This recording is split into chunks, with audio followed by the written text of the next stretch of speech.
Okay, this video is going to basically occur in three parts. I have pre-created the Deathly Hallows here, the Harry Potter. After shamelessly ripping off Star Wars, I'm now going to rip off Harry Potter. So I've created basically three really simple geometric objects. A triangle, if I just grab that and wiggle it around, you can see that there. A stick, and a circle. I've made sure each has a bit of thickness to it so that when you look at this object, it's got a modifier to basically say it's got a bit of solidify, a bit of solidity to it, so that it's actually fairly thick. Now, the first transition that we did in the previous thing with the title cards was basically to lock in all three in a particular position, so location. Actually, I will lock in location, rotation, and scale, because as I want it to basically happen, I want all three pieces to fly in. So if I grab just the triangle at this point, and I grab it and move it over here, and then I will rotate it in the Y direction, so it flies sort of at a weird angle, and then lock in all that sort of stuff. As it comes in, we can see it fly in, and that sort of stuff. Then let's say this one, the eye, the bar.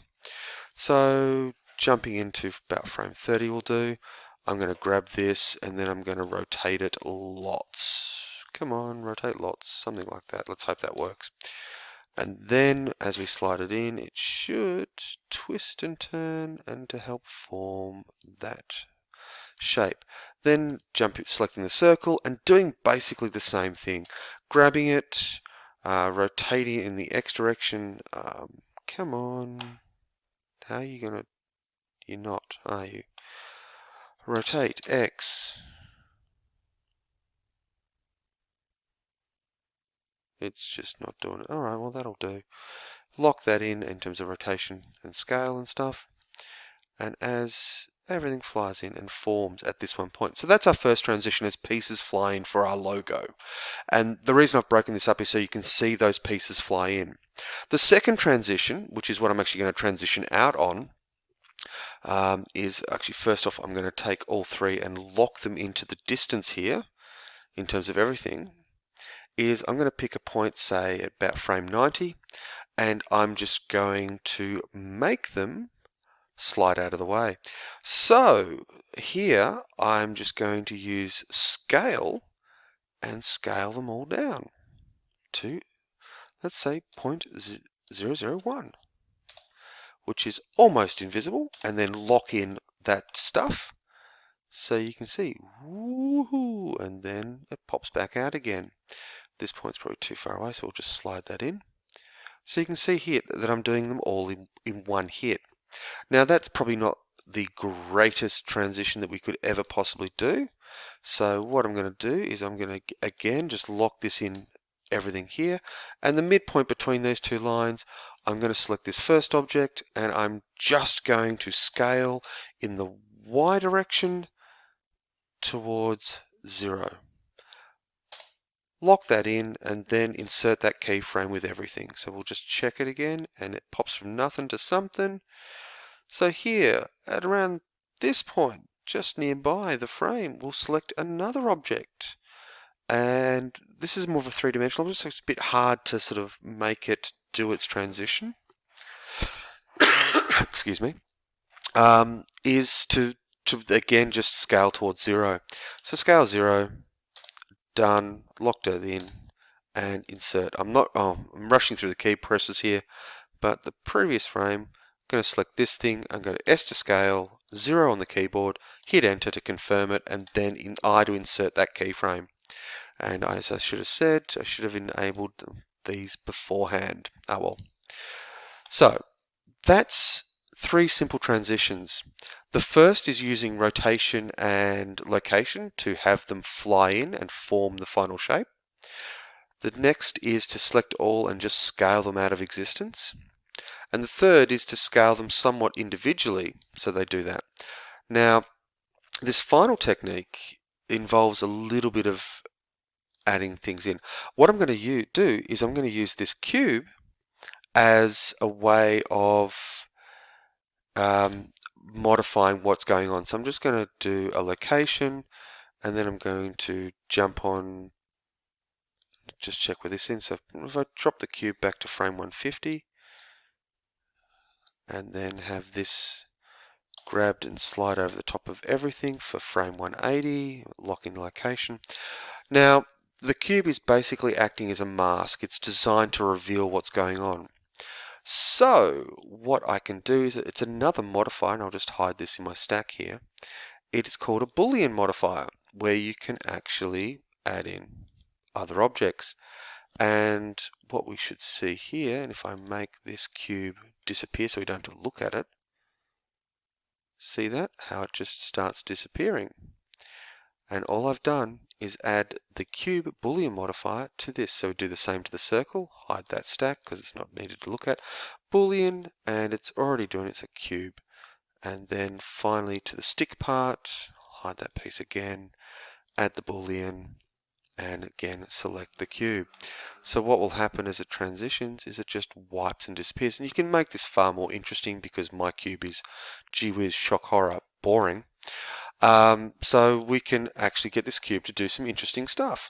So if I don't know, grab it and slide it to about here and lock that in as a location, and then go and grab that down to here and lock that in as a location, and maybe even a bit of rotation as well.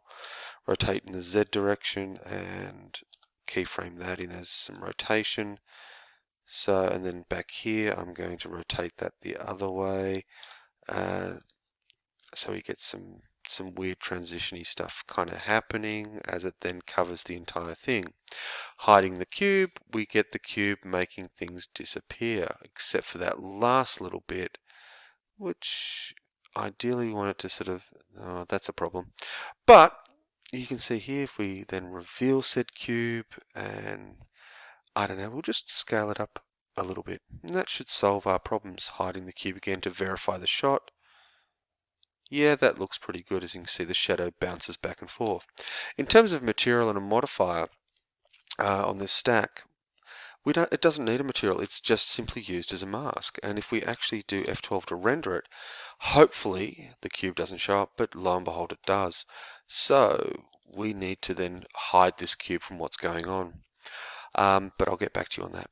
Okay, they've moved the feature from last time I looked around on this, so I'll just show you where they've hidden it. So if you go onto this little square icon, which is the object, and down on the visibility section, you can show it in the viewport, which is a little eyeball here. You can show it in the renders, and you can make it selectable. So if I click off that, so I'll leave it on first and show you what happens. It's viewable. If I click off this, and there, it is gone. So if I then turn this into a really simple short animation, which hopefully I can do in a few seconds here, I'm going to drop that screen size down to something really tiny. And even then I might even drop that down to about 50%. Nah, that'll do. So here we're going to stop around frame 200. So it's really small, it's really quick, and if I then go render animation, hopefully it'll flick through this really quickly, but doesn't seem to be able to find anything. Wonderful. We have a small problem, but anyhow, I will go and fix this. So it appears I hit the wrong render button. I'll just move this out of the way. If there's under the render menu, there is render image and render animation, F12 or Control F12, and that gives you this thing that pops up. And as I said, I did it in a fairly small size, and it's rendering through to frame 200. Now, as you can see, it's cycling through those frames fairly quickly, each one taking about 0.2 of a second. So hopefully it'll be done shortly. And here, there comes in the cube, and you can see it sort of cropping in out stuff as it goes, and then nothing. So that's basically what the goal was. And if we go one step further, we should be able to see all these images in the location, the temp folder where they're located. Open cached render. Hopefully this is the one. I'll actually open. Stopping, thinking, probably done the wrong thing. I'll pause this moment and then find the stuff to show you. So the easiest way to find out where this render stuff has been placed is if you go here, you can see the output under the output properties, it'll say the output located in this folder, and you can change that to whatever you choose. I'm leaving it as the temp directory because when you actually have a look at this folder, it's full up with 250 images. Most of the later ones are blank, but you can see here that's where the cubes come in, if you recognize from the image and that sort of stuff from what we've created. And there's some earlier stuff that I was doing prior to this. So here we can actually crop this apart and build something more interesting from it. But that's a series of images. Sometimes it's easier to produce a full video, but if the video is sizable, then it's really actually easy to produce a string of images and then stitch them together, and I'll show you how to do that in a later video.